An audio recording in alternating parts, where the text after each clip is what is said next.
I'm going to keep going. Now let me show you the dark side of non-governmental solutions. 7 security cameras installed in Guiones. The security company Kirmi bought and installed 7 security cameras within the area known as Proyecto Americano, the American project, on October 21st as a measure to protect their clients and to help decrease the work for the tourist police. Francisco Chavarria, proprietor of the company, reported. The cameras, whose exact locations are secret, function 24 hours a day and have an intelligent system that activates with movement. Also, he said that thanks to an ultrasound installed within them, they can detect metals and thus differentiate the metal of a car with that of a gun? What? These cameras alert the Kirmi computer with which they are connected via satellite. If there's a presence of a metal like that of a weapon, they signal the computer by means of an alarm, Chavarria explained. What? I mean, what? The cost of the investment was about $2,345, and the plan is to install 25 more cameras. Although they've only been functioning for 1 month, Chavarria reported they've already studied 37 strange vehicles that were going through the zone, and 3 of the cars were stolen. They proceeded to inform the OIJ, Judicial Investigation Organization, in Nicoya. The cars were detained by the authorities. The OIJ were very happy, and they've given us approval because they have a lot of work, said Chavarria, referring to the proof given by the cameras. We're doing investigations to issue alerts based on confirmed information. Okay. Goldie needs to re-rant on surveillance, as this situation is in certain ways more scary and big brotherish than the surveillance camera issue that we have dealt with, or the issues we've dealt with in Austin, Texas. This is a private company given the blessing of the government to surveil every vehicle or movement that goes past a given camera. They are then getting a wireless alert and probably images. Is there a person that monitors these cameras? Of course. Is the transmission of the images secure? Of course it's not secure. How long do they keep the images? Probably forever, as digital storage costs nothing. Is whatever they use to differentiate the metals safe? Is it as safe as the mobile TSA porn machines deployed throughout the U.S.? Remember Goldie's rant regarding childhood leukemia? Are the cameras able to be directed toward private residences like in Austin? Until they tell us otherwise, as it is their obligation, I will assume the answer to all these questions is yes. Have they alerted the people who are within the sweep of the cameras that there are images of their underage teen daughters potentially going on the internet of them showering and changing clothes? Are the assurances given by this company as trustworthy as the assurances given to Goldie about the Austin cameras by the Austin Police Department? As usual, Goldie is not just being paranoid because these issues are real. And again, as usual, because of these unanswered questions, the increased security, whatever that might be, is completely outweighed by the loss of privacy caused by this quasi-governmental entity. No cameras. As to the constitutionality of the cameras watching every car and maybe every person that goes past the sweep, I don't know Costa Rican law, but I will relate this to the argument of sobriety checkpoints and roadblocks in Austin that stop every car. They stop every car at the sobriety checkpoints and roadblocks, whether guilty or innocent. The Fourth Amendment to the Constitution is a prohibition against unreasonable search and seizure. That means innocent until proven guilty. Not 1984's Big Brother, Nazi Germany's and Arizona's value papers, and the total recall Minority Report cameras and X-ray scanners everywhere when you leave your house. Here's a letter to the editor from the Austin American Statesman dated December 1st, 2010, entitled Roadblocks Welcome, and I'm quoting. I strongly disagree. He's talking about another reader, so this is somebody who wrote a letter to the editor. He's talking about another reader. I strongly disagree with the reader comment on November 27th. Texas does not need roadblocks and checkpoints. Let's just listen to this idiot for a second. We need, quotes, we need roadblocks on minor highways and roads to safety check for drunken drivers, proof of insurance, valid driver's licenses, valid safety stickers, and valid license plates, etc. Roadblocks are not in any way profiling. I would welcome roadblocks because I don't have anything to hide. Signed, Billy M. Hanks. Billy, you certainly don't have anything to hide, including your intelligence level. Most people do not have anything to hide, but when you stop everyone, you are assuming everyone is guilty until they prove their innocence. Go to Iraq, Billy, where they can legally stop everyone, since you're okay with it. You don't have the capital R right to tell the government they can stop me, and that is exactly what you do when you say that they're allowed to stop you. Understand? Don't tell them it's okay to put cameras up. I don't want them. Here's another dark side in Costa Rica, but more related to no taxes and no services, including proper oversight. An article in the same Voice of Nosara is entitled, "Earthquake Will Destroy Poor Quality Constructions in Nicoya Peninsula." The paper interviewed an engineer with the Seismic Code Commission, Roy Acuna Prado, regarding the state of construction and its relationship to damage from an earthquake. In the past 10 to 15 years, Acuna said, there's been a lot of construction but little control. Apartments and other buildings were made simply to be sold and weren't made of good quality. A formal study of area buildings has not been performed. Got it? However, as in the rest of the country, many small homes have been built without proper permits and plans and without professional oversight, leaving the quality of construction in doubt. Frequently, Araya confirmed, problems arise with concrete houses that don't have adequate metal rods to reinforce the structure or that used less concrete in order to save money. Of course. So even with proper regulation but no funding for oversight, lives will be lost. In this case, the legislature had truly and correctly decided to regulate but did not give the authorities the proper funding. An unfunded mandate. That's what that is. Another stark difference between the U.S. and Costa Rica is the large fiesta that is happening tonight in Samra. It's a rodeo, but not the kind of rodeo that we're used to in the U.S. We're used to barrel racing, bull riding, calf grappling, or whatever it's called by professionally trained adults and in some cases, children that have been trained. In Costa Rica, they have a system of buyer beware, caveat emptor. Talked about it before. There's no sidewalks, don't get run over. At a certain point in the festivities, anyone who pays will be allowed into the bull ring to challenge the bull in a big group. People harass the bull and try not to get gored. There's no one to sue if you get hurt, but people know that risk, they know about that risk going in. By the way, the whole festival is a fundraiser for the school, another non-governmental solution with, think about it, purely libertarian, because there's no law restricting it. Tort reformed, they're not suing anybody, activities. And the people that go in there know if they get hurt, they may not even get, got distracted, sorry. Wow. Some may remember the South Park episode regarding Walmart. It was a great episode. Well, here in Samra, a new poly just opened, and it's a chain owned by Walmart. The town has about 5,000 people. It is reminiscent of the original Walmart philosophy of opening 20 stores in second-tier cities.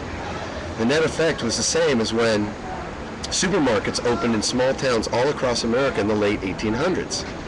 These supermarkets put small specialty shops out of business unless those businesses evolved into something different. From the article, on November 12th, the highly anticipated Poly opened its doors in Samra with a festive atmosphere. Many people went to check out the low prices, but not everyone is happy to have a big chain store like Poly in Samra. Note that the store is about the size of the original Whole Foods in Austin at 9th and Lamar. Any of you that remember that? Maybe 5,000 square feet versus 250,000 square feet for a super Walmart in the States. Back to the story. Some worry about the effect it might have on local supermarkets and pulperias, small local stores that sell the basics. Really? Some worry about the effect it might have on local supermarkets and pulperias. Wow, amazing. Some comments from people that live in Samra. It's very good because there were a lot of markets, but with high prices, and it obligated someone to have to buy from them or to go to Nicoya, which in our case is what we did. Arieta Araya, manager of the Poly, informed us, Voice of Nosara, that the new store also created 16 new job positions in Samra, and that is a huge number. Goldie says. One of the Poly's new employees is Kamli Aguilar. It's good because having a stable job helps you get ahead, she commented. It has a good salary, too. But a lot of people at the grand opening meant less people patronizing some of the other local businesses. The day of the grand opening, Katie Vasquez of Mini Super La Amistad said they expected that everyone in Samra would go to see the new Poly. Although they aren't overly worried, she predicted they will feel the effect of the new Poly on business a little. We'll have to wait a week and see how things continue, she said. All right, I want to reiterate that no one is entitled to the status quo. And that I put on Goldie's Truths. No one is entitled to the status quo. Anecdotally, of course, Goldie thought that people would go there to buy staples such as toilet paper, detergent, and dishcloths. Goldie thought that the little bodegas would be where the people would buy food and fresh vegetables. That would be the specialization. And it's really early in the process, so we don't really know. However, turns out that what the local people are thrilled about is the freshness and price of vegetables and fruits. I will go to Polly from now on for my fruits and vegetables that are local that Goldie talked to. Remembering the South Park episode, the exact same factors are at work in Samara as they were in South Park. As Walmart opened in South Park, little stores went out of business because they could not compete.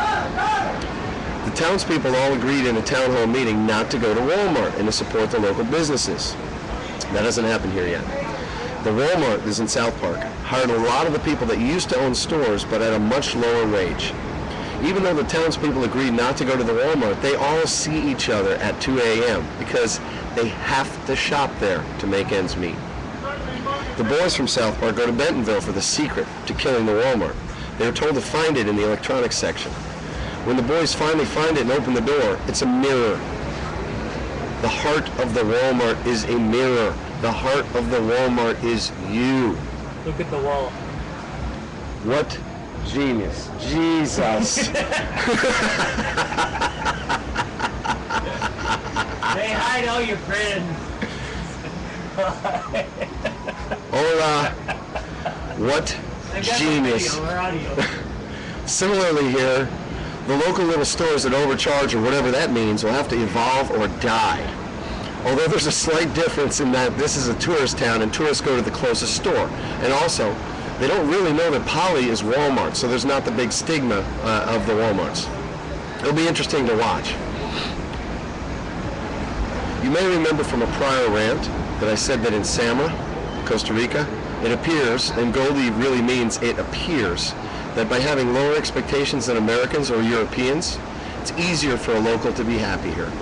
It just takes one beer and one sunset, with or without friends, or actually putting my image up on a gigantic wall behind me, a huge wall. Now, I'm not trying to deny that Costa Ricans have problems and anxieties and everything else, but it sure seems that with less comes more. I was speaking with a friend from Germany, and she was trying to decide between staying in Germany or moving back here. We talked and agreed that her parents may be dead wrong in their reasoning as to why she should not come back here instead of staying in Germany. They are unable to empathize with the happiness that she gets when she is here, as they are stuck in their own little world. They did, however, give her enough of an education to make this life decision knowing full well the consequences, which to me is a successful education. In Alan Greenspan's book, The Age of Turbulence, he has a chapter devoted to the modes of capitalism, and he gets into moral justifications of behavior and the effects of economic growth on a culture. Greenspan's a statistician, so contrary to Goldie, he's relying on facts and figures to make his points. Let me read a little. Regrettably, economic growth cannot produce lasting contentment or happiness. Were that the case, the tenfold increase in world per capita GDP over the past 2 centuries would have fostered a euphoric rise in human contentment. Jesus. The evidence suggests that rising incomes do raise happiness, but only up to a point and only for a time. Beyond the point at which basic needs are met, happiness is a relative state that, over the long run, is largely detached from economic growth. Does Alan Greenspan recognize the importance of this statement? Beyond the point at which basic needs are met, happiness is a relative state that, over the long run, is largely detached from economic growth. Huh. Where are we in the U.S.? Goldie asks. Goldie recognizes the importance, and my friend from Germany recognizes the point. She can stay in Samara and have very little material possessions, or she can go back to Germany, and Goldie interrupts with, and have very little material possessions and be unhappy. We have some live audience here. Back to Greenspan. Toto. The evidence shows it, happiness, is determined mainly by how we view our lives and accomplishments relative to those of our peers. As prosperity spreads, or perhaps even as a result of its spread, Many people fear competition and change that threatens their sense of status, which is critical to their self-esteem. Happiness depends far more on how people's incomes compare with those of their perceived peers or even those of their role models than on how they're doing in any absolute material sense.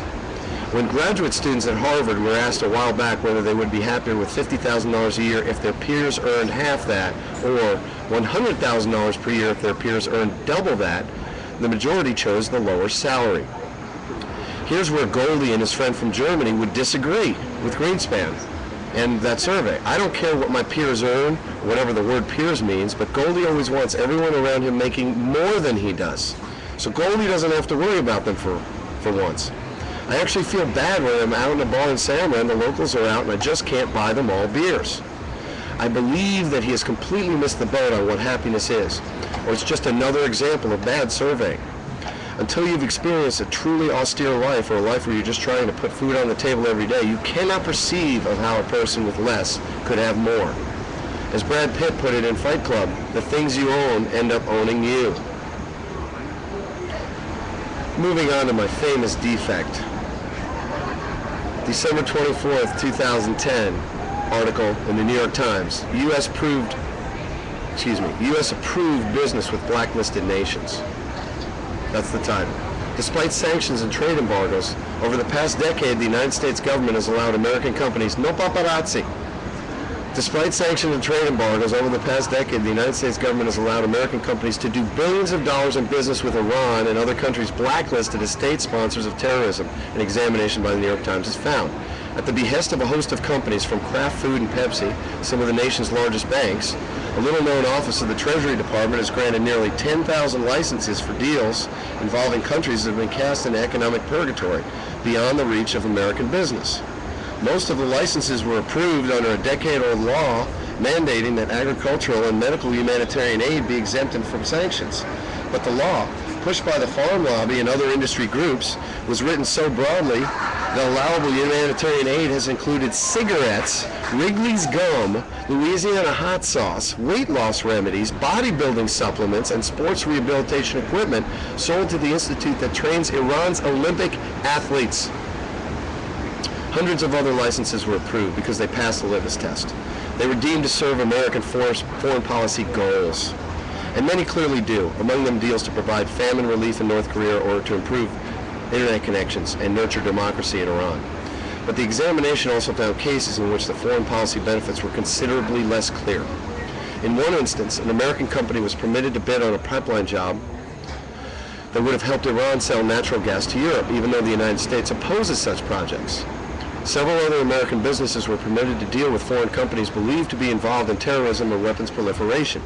In one such case, involving equipment bought by a medical waste disposal plant in Hawaii, At the end when he signs off. the government, these live audiences with no security, the government was preparing to deny the license until an influential politician intervened. In an interview, the Obama administration's point man on sanctions, Stuart A. Levy, said that focusing on the exceptions misses the forest for the trees. Indeed, the exceptions represent only a small counterweight to the overall force of Americans' trade sanctions, which are among the toughest in the world. Now, they are primarily focused on Iran, where on top of a broad embargo that prohibits most trade, the United States and its allies this year adopted a new round of sanctions that have effectively shut Iran off from much of the international financial system. No one can doubt that we were serious about this, Mr. Levy said. But as the administration tries to press Iran even harder to abandon its nuclear program, officials this week announced several new sanctions measures.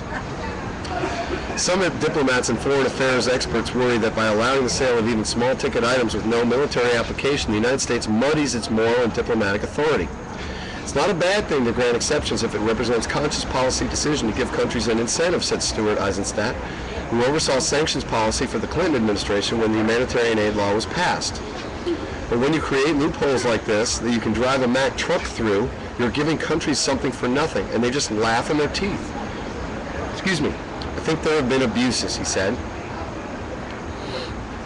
What's more, in countries like Iran, where elements of the government have assumed control over large portions of the economy, it's increasingly difficult to separate exceptions that help the people from those that enrich the state. Indeed, records show that the United States has approved the sale of luxury food items to chain stores owned by blacklisted banks, despite requirements that potential purchasers be scrutinized for just such connections. Enforcement of American sanctions rests with the Treasury's Office of Foreign Assets Control, which can make exceptions with guidance from the State Department. Exceptions with guidance from the State Department. You know where those people work after they leave. The Treasury Office resisted disclosing information about the licenses, but after the Times filed a Federal Freedom of Information lawsuit, the government agreed to turn over a list of companies granted exceptions and, in a little more than 100 cases, underlying files explaining the nature and details of the deals. The process took 3 years, and the government heavily redacted many documents, saying they contained trade secrets and personal information. Still, the files offer a snapshot, albeit a piecemeal one, of a system that at times appears out of sync with its own licensing policies and Americans' goals abroad. In some cases, licensing rules failed to keep pace with changing diplomatic circumstances. For instance, American companies were able to import cheap blouses and raw material for steel from North Korea because restrictions loosened when that government promised to renounce its nuclear weapons program and were not recalibrated after the agreement fell apart. For all the speechifying about humanitarian aid that attended its passage, the 2000 law allowing agricultural and medical exceptions to sanctions was ultimately the product of economic stress and political pressure. Here we go. American farmers facing sharp declines in commodity prices and exports hope to offset their losses with sales to blacklisted countries. The law defined allowable agricultural exports as any product on a list maintained by the Agriculture Department, which went beyond traditional humanitarian aid like seed and grain and included products like beer, soda, utility poles, and more loosely defined categories of food commodities and food additives. Even before the law's final passage, companies and their lobbyists inundated the licensing office with claims that their products fit the bill. Take, for instance, chewing gum, sold in a number of blacklisted countries by Mars Inc., which owns Wrigley's. We debated that one for a month. Was it food? Did it have nutritional value? We concluded it did. How, Aaron, a former senior sanctions advisor at the licensing office, recalled before pausing and conceding, we were probably rolled on that issue by outside forces. All right. Is anyone reading this one with Goldie? How do we think that certain companies get exemptions from a trade embargo against our sworn enemies in the famous axis of evil? Why is it that the companies that get the exemptions are the largest donors to political campaigns that continue into infinity? Why is it that the companies that get the exemptions are the ones that put ex-senators on their boards of directors and hire the regulators that oversaw them? Why is it that the companies that get the exemptions are allowed to give as much as they want to political campaigns? Again, as usual, it seems that we have defined and seen the same old structural regulatory defect that caused the BP oil gusher. Please tell me where I'm wrong. Overturn Citizens United, Exxon, labor unions, farmers, or any other group of more than one individual body is not a person entitled to free speech rights in the form of unlimited political contributions. Please tell me where I'm wrong. Prohibits senators, representatives, and any regulators from ever, and I mean ever, working for the companies that they directly or indirectly oversee. Please tell me where I'm wrong. We need term limits for all elected politicians so that they are not always running for the next campaign. Please tell me where I'm wrong. Limit political contributions to $100 per person, including the candidates themselves. Think Meg Whitman spending $125 million. Please tell me where I'm wrong. These major changes need to be in a constitutional amendment so as to not be overturned by a John Roberts Supreme Court or Rick Perry controlled Congress in 2012. All right. When I was a little drowsy a few days ago, I received an email from the American Center for Law and Justice, the ACLJ, Christian organization again. I'll tell you what, if Goldie needs to wake up, all he has to do is read one of these emails. Dear Goldie, this past year marks one of the most historic in American history. I also believe it marks the pivot point where the American people finally said they have seen enough from an overreaching activist government. This is in his letter. President Obama and the last Congress made more law affecting more Americans since the Great Society legislation in the 1960s, according to a recent news report. Think about that for a moment. President Obama, this Congress, and their allies from Planned Parenthood to big labor bosses. This is why we learn trigger words. Planned Parenthood to big labor bosses. What a spectrum. have made more new laws directly affecting more Americans than any other politician in the last 50 years. What? Unfortunately, many of these new laws, like Obamacare, mean less freedom, a power grab by the federal government, constitutional concerns. The good news, we now have an opportunity to challenge every pro-abortion, anti-freedom law passed, and the ACLJ is leading the fight in court and in Congress. This week is critical for the ACLJ. We rely on the generosity of people who share our values to have the resources we need to defeat pro-abortion, Obamacare, stop the building of an Islamic mosque at Ground Zero, and defend our religious freedoms in court. This month, we have a unique opportunity to have every online donation made to the ACLJ literally doubled by a matching gift challenge. But we must reach our year-end goal of $750,000 by midnight Friday, December 31st. That's why I'm asking you to give one final tax-deductible contribution in 2010. Please give generously right now before midnight, December 31st, to have your donation doubled and help us meet our goal of making more money. Still out of this letter. In the last year alone, we witnessed possibly the largest expansion of the federal government in American history. Obamacare signed into law, the Obama administration is challenging Arizona's right to protect its borders, and perhaps the most disturbing are tax dollars going to groups like Planned Parenthood to fund abortion. My tax dollars are going to fund this letter that came to me. It is at this moment that you can help the ACLJ meet the massive challenges ahead in 2011. Among our top priorities, ensuring every dollar given in the ACLJ counts towards our online year-end matching challenge. We must reach our goal of $750,000 online by midnight, December 31st, to have every donation matched. During the last few days of this year, your final tax-deductible contribution for 2010 to the ACLJ will help determine the resources we have to keep up the fight in 2011. Your final tax-deductible contribution for 2010. Tax-deductible, I cannot believe it. I've called for it before, but I can't give religious organizations these kinds of exemptions. All right, let's look at these words. Keeping Obamacare unconstitutional. A federal judge has agreed with the ACLJ that a key provision of Obamacare is unconstitutional, but the fight is only heating up. We've fully activated our government affairs team. We're working daily with members of Congress on strategies to repeal or defund Obamacare, and our federal lawsuit directly challenging Obamacare, Meade versus Holder, is moving forward. Stopping the Ground Zero Islamic Mosque from being built. We're challenging a radical Muslim imam and the developers behind the Islamic Mosque at Ground Zero. We filed a lawsuit to stop this outrage at the New York Supreme Court. Holding Planned Parenthood accountable for fraudulently taking taxpayer money. We're currently at the trial stage in Gonzalez versus Planned Parenthood of Los Angeles, case CV 05, whatever.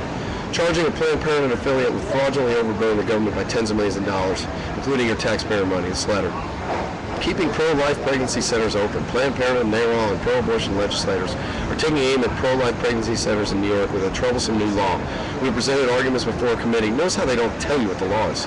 We presented arguments before a committee of the New York City Council and will do whatever is necessary to legally stop this pro-abortion attack, and much more. The enormity of the challenges before us makes your gift today absolutely crucial.